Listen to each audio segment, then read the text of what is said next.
अगर हर कोई अपने पैशन को फॉलो करके सक्सेसफुल हो सकता तो मेरे भाई जिसको गेमिंग पसंद है वो गेमिंग करके सक्सेसफुल हो जाता। जिसे पेंटिंग पसंद है वो पेंटिंग करके सक्सेसफुल हो जाता। और जिसे कुछ भी नहीं पसंद है वो कुछ भी ना करके सक्सेसफुल हो जाता। बट इन रियलिटी आपका जो पैशन है वो आपके सक्सेसफुल के डायरेक्टली प्रोपोर्शनल नहीं होता है।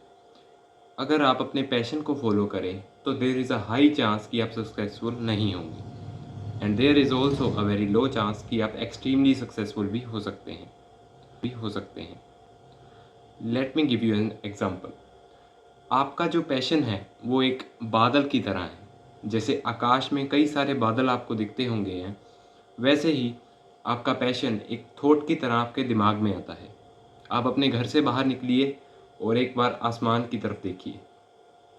You will experience and you will see कि आसमान में कई सारे बादल जा रहे हैं।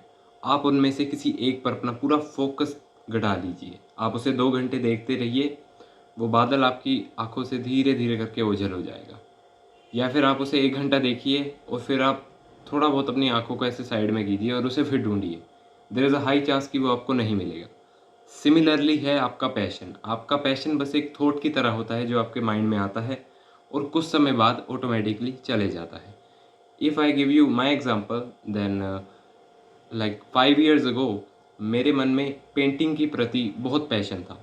मैंने एक यूट्यूब चैनल भी स्टार्ट किया था, मुझे प्लेंटी ऑफ सब्सक्राइबर्स भी मिले थे और मैंने 30 to 40 वीडियोज़ भी अपलोड की थी with good quality and it also resulted in 1.7K views in my some of the videos. But the thing was कि वो बस एक पैशन की वजह से मैंने शुरू किया था, जिसके चलते इन फ्यूचर जैसे ही वो पैशन ख़त्म हुआ तो मेरा वो डोर भी तभी बंद हो गया और मैंने उस चैनल पे वीडियोस बनाना बंद कर दिया। तो इससे हमें ये सीखने को मिलता है कि हर थॉट को इम्पोर्टेंस देना ज़रूरी नहीं है और हर पैशन को फॉलो करना ज़रूरी नहीं है। क्योंकि पैशन आपके दिमाग में आ भी सकता है, जा भी सकता है, निकल भी सकता है। पैशन कोई फिक्स्ड एंटिटी की तरह नहीं है। पैशन बहुत ही अनरिलायबल और अनस्टेबल चीज़ है।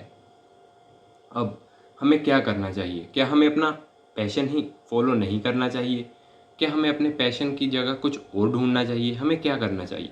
तो इसका सिंपल सा आंसर है, अपने पैशन को सेकेंडरी रूप में रखो। अगर आपको पेंटिंग पसंद है तो पेंटिंग कीजिए, बट उसी में अपना पूरा फ्यूचर मत देखिए।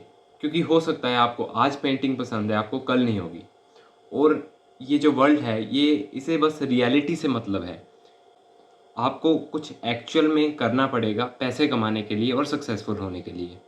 अब हम क्या करें? तो बहुत बार ये चीज़ देखी गई है कि अगर हम किसी काम को करना शुरू करते हैं और हम उसमें मास्टरी हासिल कर लेते हैं तो अपने आप ही हमारा पैशन उसमें डेवलप होना शुरू हो जाता है। फॉर एग्ज़ाम्पल, अगर एक बंदे की बुक्स की दुकान है, वो रोज़ बुक्स बेच रहा है। विद टाइम उसके पास नए नए कस्टमर आ रहे हैं, अलग अलग बुक्स की डिमांड कर रहे हैं। उसका अपने आप ही बुक्स के प्रति एक पैशन डेवलप हो जाएगा, बुक्स बेचने के प्रति। उसकी मार्केटिंग स्किल्स है, उसकी जो सेलिंग स्किल्स है वो एक्सेल करनी शुरू हो जाएंगी, क्योंकि वो रेगुलर कस्टमर से डील कर रहा होगा और वो उस ज्ञान को अपने अंदर बटोर रहा होगा। If you are catching my point then simply मैं बस ये कहना चाहता हूँ कि आप पहले कोई काम शुरू कीजिए। क्योंकि 80% ऑफ द केस अगर आपने उस काम में मास्टरी हालत हासिल कर ली तो आपको ऑटोमेटिकली ही उसमें पैशन डेवलप हो जाएगा। चाहे वो कंटेंट क्रिएशन हो, चाहे वो थंबनेल डिज़ाइनिंग हो, चाहे वो एडिटिंग हो, कुछ भी हो, एक बार स्टार्ट करके देखो।